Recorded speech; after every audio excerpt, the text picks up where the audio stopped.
the younger couple, they're in the kitchen. Okay. And they're doing this in the kitchen. They sitting at the kitchen table with the back of with the island and stuff in the background. People's doing it any kind of way. I mean, we ain't professionals at this, so we ain't got a studio. Oh, it's going. Yeah, so cut that off. It's beginning. 3, 2, 1. Well, here we go. You finally got me doing another video again.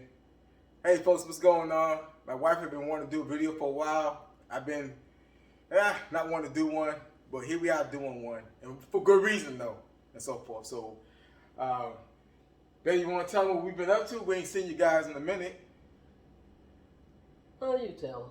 What we telling her? Yeah. Okay, so she wanted to do a video, but now she don't want to talk. Okay, so folks, it's been like 6 months since our last video, and I got to tell you, we've been super busy. Of course, we mentioned before.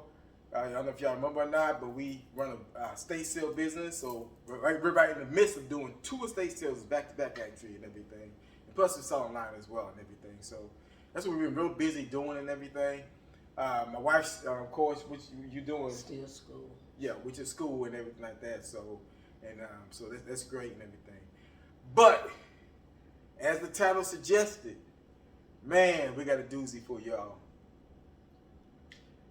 How did you feel? First, let me do this. Let me try to reenact my reaction to this news I found out about this particular individual. Now, the particular individual I'm speaking of used to be over our congregation. In fact, why don't you tell me a little bit about him and his wife and what they helped us to? Well, actually, they studied with us. They are the actual ones that studied. I started studying with, actually, she was the manager on the job that I was on, and I liked the way she was as a manager, and I started with her. And of course, Marvin started with another gentleman, and we ran into this couple. And when we ran into this couple, now I don't know how it really ended up, but we weren't married yet, but we were getting ready to get married. We were engaged, and that's what I heard is, are you guys gonna get married? And we said yeah, and he said okay, that's good. Then we'll start studying with you guys. And so we ended up studying with them.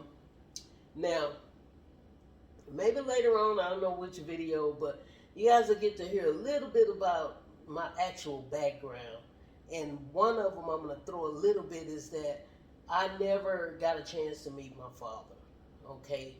So this particular brother was so much like a father to me. I really respected him, and I pretty much, his word, pretty much is what guided me through my studies while I was trying to become a Jehovah's Witness. So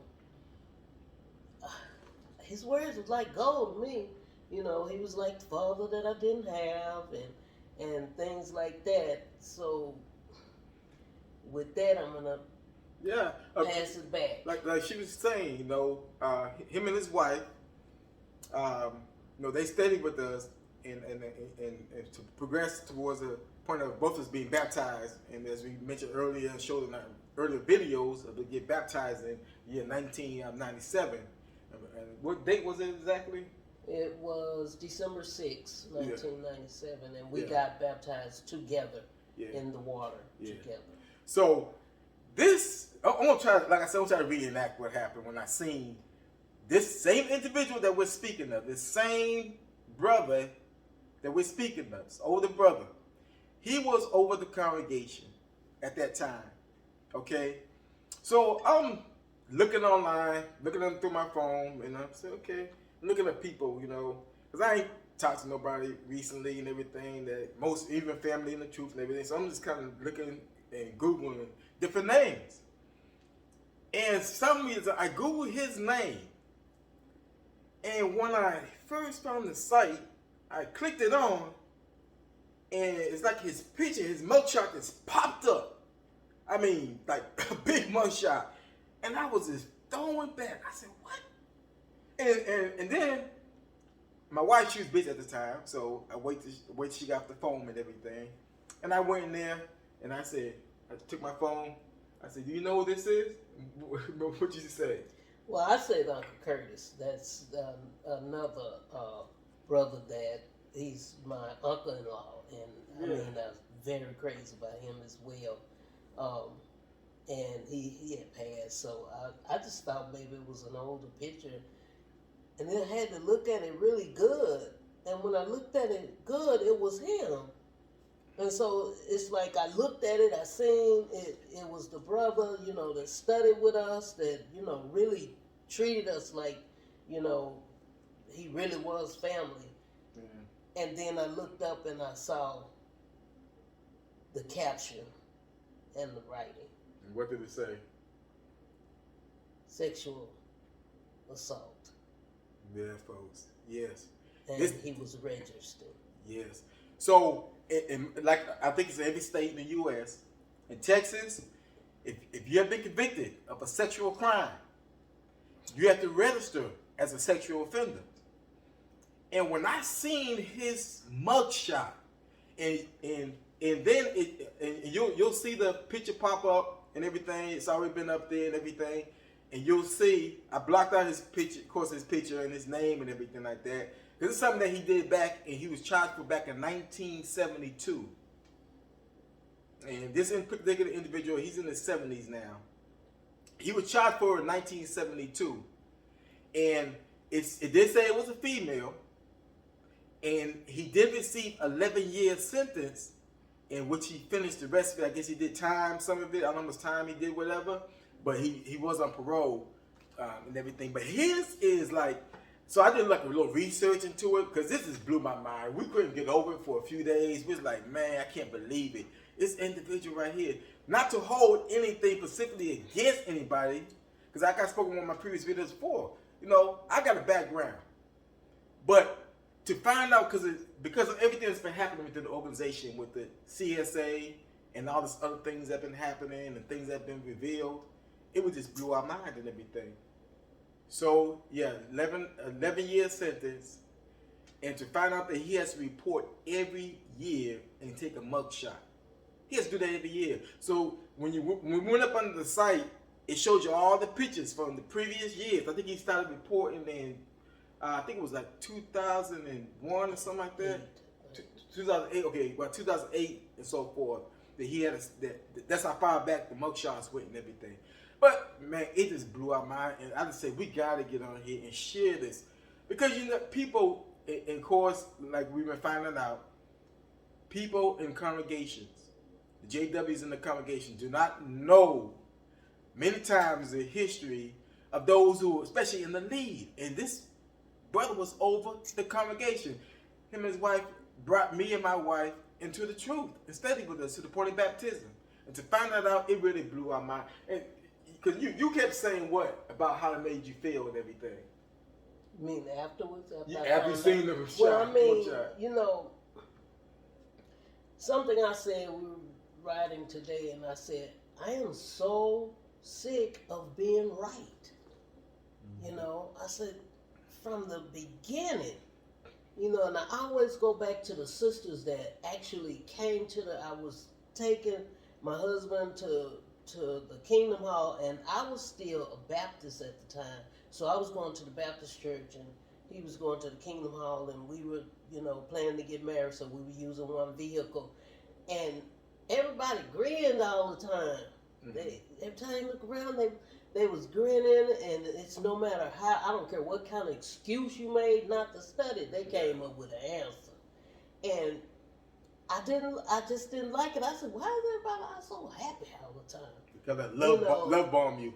And I didn't, you know, when I thought about it, and when I met him and his wife, especially his wife just practically spoiled me. Yeah. I mean, she just spoiled me. When it was time for us to go over the questions, she had to go home and see about her mom, and she called during questioning. And one of the things she said, now y'all be careful with Betty. Yeah. Now make sure, don't go don't take her too fast. And I was beating him, you know. And whatever it was, you know, like at one point we got inactive, and she made sure, call them, see about them. Yeah. You know, and so I really did, gravitate to them. Yeah. But you remember, I like to cut you off, but what she was saying, we met up with them at one point, and we went out to eat with them and everything, and we was telling them about, because we had became an actor, like my wife said, behind issues in the congregation, things that we was, didn't feel right about and everything. And so, they're the ones who brought us into the truth. And I always truly had certain feelings about him, and stuff like that. Something just didn't, not nothing bad I can say, but it's something like, you get that feeling about a person, you just don't know what it is, that kind of feeling and everything like that. And so, what were you saying about when we met up with him at that time? What was she saying? She was just basically making sure that we were seen about. Yeah. And I mean, they just, to see them, they was just the all-American Jehovah's Witness elder and elder's wife. I had started pioneering, and every time I was out, I had to go by there. She made me lunch, and we was just what I thought was close. Where I'm at with this is that this is the very thing that started me to start really questioning. I remember saying once, not once, a lot of times, if this is not right, if this is not the truth, if this is not where I am supposed to be, please let me know. And this hints start coming from everywhere. The brothers some was okay with me, most of them didn't care for me, but during that time, if I wasn't really being where they wanted me, they would actually go get him. Mm-hmm. I had gotten a dress that was like a $500 dress. Yeah. And I'm looking sharp. I wasn't with the be content with what you got. No, I'll be content with me looking good. And that's the way I was. And one of the sisters said, well, that dress you got, the split in it is too high. And I said, well, what you mean it's too high? She said, well, you might stumble one of the brothers. And I said, I shouldn't be stumbling them. They got wives. They should be looking at their wife. They shouldn't be looking at me. But that's me. That's me. For the ones that's heard me before, that's my character. That's me. I got something to come back with. Mm-hmm. And at that time, I was very truthful. So they told this brother, because they know that if he say something to me, and he had me a little spoiled too. He was like, well, could you just hem it up just a little bit through that split? And I said, yeah, okay. That snickering he do. Yeah. Just a little bit, baby. Just a little bit. Yeah, just a little bit. Go back to this. This is very interesting. Shed more light on this particular individual right here. Go back to when they first was gonna study with us. We're in the car. What did he say about what you had in the car? We were already studying actually, but we went out to go in field services. Okay, what did he say about what you had in the car? I had one of those what are they? Car scents, but it had I love Jesus. And it was hanging down, and he said, Betty, you want everybody to know you love Jesus? And to me, I'm like, yeah. I mean, why not? I do. And I also have a Bible on my dashboard. And he was like, you got a Bible there on your dashboard. Now, mind you, right now, I'm looking at this person as somebody that I just respect so much. Yeah. I didn't really get into it. I just took it down. I took them both down, and then I never did ask. But after that, I started, even after the studies, they would always say, Betty got a question. In the book study. Because I had a question. I could question you so much that you probably wouldn't want to be an elder. Because I need to know everything about what you're doing and why is this being done like this. And so, the bottom line of it, for me, my profession, what I'm going to school for now has a lot to do with child sexual abuse, working with the adolescents. Mm-hmm. It hit me pretty hard. in fact, it hit me so hard. I had a bad dream right afterwards. And I mean, I was so stunned that, I told my husband, I said, man, I cannot believe this is hitting me this hard. Yeah. But it did. And, I was saying, see, this is what they need to know, because, I mean, I hear they say some people are really still in the truth, but they're listening to the videos because they're undecided what they want to do. Mm-hmm. And I said, and that's the thing. They need to know that they need to, I call it interview. They need to start interviewing. They need to start figuring out. They need to watch what they do. I had started seeing things a long time ago, but I didn't see that right up under my eyes. Of course, they moved from us pretty quick. And to touch on the move, at one point, it's been some years ago, and I kind of almost think that it coincides with when he first looked like he had to register as a sex offender, because they left the congregation. He stepped down, right? Not only did he leave, a few other elders left too, and they went on to other congregations and different areas, but they had moved across town. This particular brother who was over the congregation at that time, and so I don't know if the child sexual, the CSA was going on and everything with the documentary at that time, because it's about like the what you say 2009, 2008, something like that. So I don't know if that was all happening at that time, and then society made him step down, and then he moved to another congregation because of that was on his record. Because that's what they ask you now. When I was about to when they want to try to make me a ministerial servant before we left, the overseer asked me, but the first question they ask now is, have you ever been accused or convicted of a sexual crime?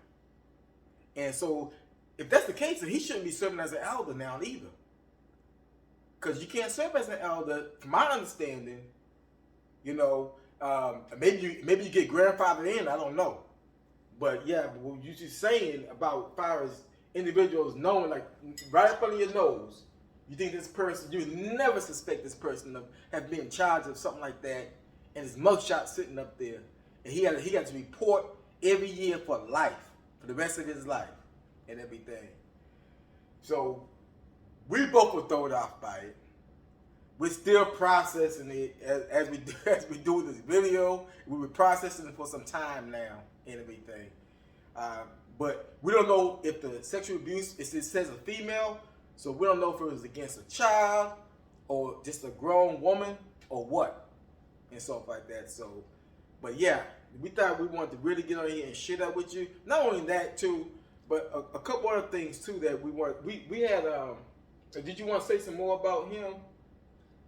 No more than I just want for the ones that is listening, and I know now that there may be some that still a witness, and they, like I said, they may be struggling with what to do, and I'm not saying what to do, but I am saying and I will say this as a counselor. I will say this to my clients or anybody. Be conscious of what is going on around you. Yeah. Actually, during those years, I would always tell my husband, whenever I saw something that wasn't right, there was another brother, that we went to for picnics, and I saw him touch a young girl, and I said something. He laughed, and I said, "That's not funny. You shouldn't be doing that." Yeah. So you just have to be. You got to be conscious. Mothers, you need to watch your children. Fathers, that's out there that may be still there. And another thing is that I saw too many kids. Every time they go out in field service, the mother is somewhere else, and they're going out in field service with the brothers all the time. Yeah. And I'm like, why do he have to go with him? Well, he's teaching him, and I, for me, always in that field, I'm always conscious of that. Yeah. You know, so that was my thing. Is I just wanted to bring the message of, look, be conscious of the things around you, whether you in being a witness or you're not being a witness. Yeah. Please be conscious of your kids, of brothers, of people talking about their friends and things, because you know what, we're in that kind of world now. Yeah. Everybody's suspect, especially those who, I mean, like, it can be relatives, it can be family members, whatever. Everybody's suspect when it comes to CSA and things of that nature and so forth. So we're gonna cut this video out. We're glad to be back on. We got some other information, some other things that we want to share to the spirit that we've been experiencing since we've been out and everything and so forth. But again, like, we're still processing this and man, it's crazy and everything. But glad y'all was able to come on and everything. I've been watching a lot of other videos, and so after 6 months, we broke our silence and we're back here and everything. And thank you all for watching. You got any final word? Yes, just stay tuned. You know, we really have something. I mean, I've been reading a lot of the comments, and one really once or twice, there's been one that is really been, you know, I've been really concerned about, and I was just asking my husband, and I was saying they need to know this. So, you know, yeah, we'll do that in our next video. We'll talk about do that it in the subject and next everything, and we hope to see y'all then. All right. Thank you.